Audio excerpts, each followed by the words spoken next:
در زمان ریاست جمهوری روحانی در بهمن سال 96 اتفاق عجیبی در ایران رخ داد.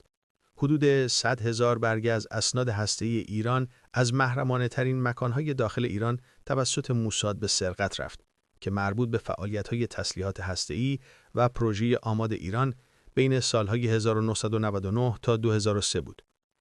این گنجینه بخشی از آرشیو مخفی هسته‌ای ایران بود که شامل کار سالیان متمادی بر روی سلاح‌های اتمی، طراحی کلاهک‌ها و طرح‌های تولیدی ایران بود و به طور مستند شامل همه این اطلاعات بود. این اتفاق در زمانی رخ داد که رئیس موساد کسی نبود جز یوسی کوهن. یوسی کوهن در جدیدترین کتابش با نام شمشیر آزادی به این عملیات بسیار پیچیده پرداخته و اعترافات جالبی رو بیان کرده که شنیدنش خالی از لطف نیست. بخشی از این کتاب رو اینجا مرور می‌کنیم. تهدید عمیق بود، زیرا وقایع دقیقاً همانطور که پیش بینی کرده بودیم رخ داده بودند. به محض کشف نفوذ، سیستم امنیتی ایران دچار فروپاشی شد. ما شوک نگهبانان و خشم مقامات ارشد را که به صحنه فراخوانده شده بودند، پیش بینی می‌کردیم. گزارش‌های محلی حاکی از آن بود که رهبر عالی، علی حسینی خامنه‌ای، آن را یک فاجعه ملی توصیف کرده بود. ده‌ها هزار پلیس، کاراگاه، افسر اطلاعاتی و اعضای سپاه پاسداران در تعقیب ما بودند. پروازها متوقف شد و زیرساخت‌های حمل و نقل دچار ترافیک شد. موانع و ایست‌های بازرسی وجود داشت. مردم برای بازجویی‌های تصادفی متوقف می‌شدند. فیلم‌های دوربین‌های مداربسته از مغازه‌ها و سوپرمارکت‌ها، کیوسک‌ها و سیستم مدیریت ترافیک به شدت برای یافتن سرنخ‌ها بررسی می‌شد. چه کسی این کار را کرده است؟ کجا رفتند؟ هرچقدر که جستجو کردند کسی را ندیدند. ما از فرصت 2 ساعته خود به طور مؤثری استفاده کرده بودیم و چندین مسیر فرار مختلف را باز کرده بودیم. پنهان کردن نیم تن مواد، وسایل حمل و نقل و 25 عملیات کننده در قلب تهران دشوار است.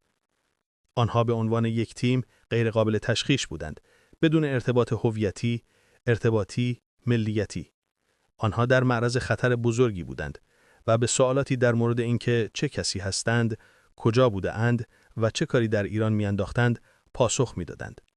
ما باید از تمام قابلیت‌های عملیاتی خود برای قاچاق آنها از کشور استفاده می‌کردیم. در نهایت هیچ کس دستگیر نشد. حتی یک CD، یادداشت یا نقشه مخفی باقی نماند.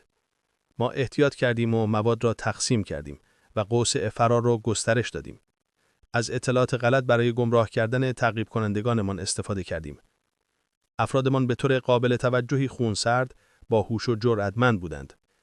یکی از آنها با نوعی USB که 3 ترابایت از آرشیو را در خود داشت، در بدن خود پنهان کرده بود.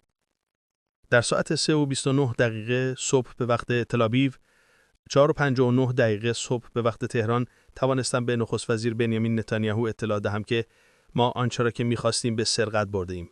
55,000 صفحه سند و 183 دیسک فشرده که شامل 55,000 فایل دیگر از جمله یادداشت‌ها، ویدئوها، نقشه‌ها و برنامه‌های استراتژیک بود. توصیه کردم که ممکن است ماه‌ها طول بکشد که برخی از مطالب را خارج کنیم، اما ما به گنج دست یافته بودیم. وقت نداشتم احساسی شوم. این یک لوکسولی است که فقط زمانی به آن می‌پردازم که نتایج یک عملیات را می‌بینم و می‌دانم که افرادم سالم و در امان هستند. قبل از اینکه هر یکی از عملیات کنندگانم به مأموریت بروند، آنها را در آغوش می‌گیرم و وقتی باز می‌گردند نیز همین کار را می‌کنم.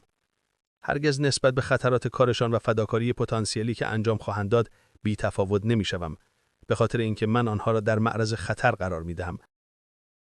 شما میتونید برای تهیه این کتاب به کانال تلگرامی نشر ماست سیاه مراجعه کنید. همچنین ما کارمون رو تازه شروع کردیم و نیازمند حمایت شما هستیم.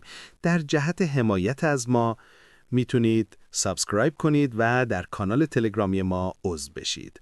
ممنون از وقتی که گذاشتید.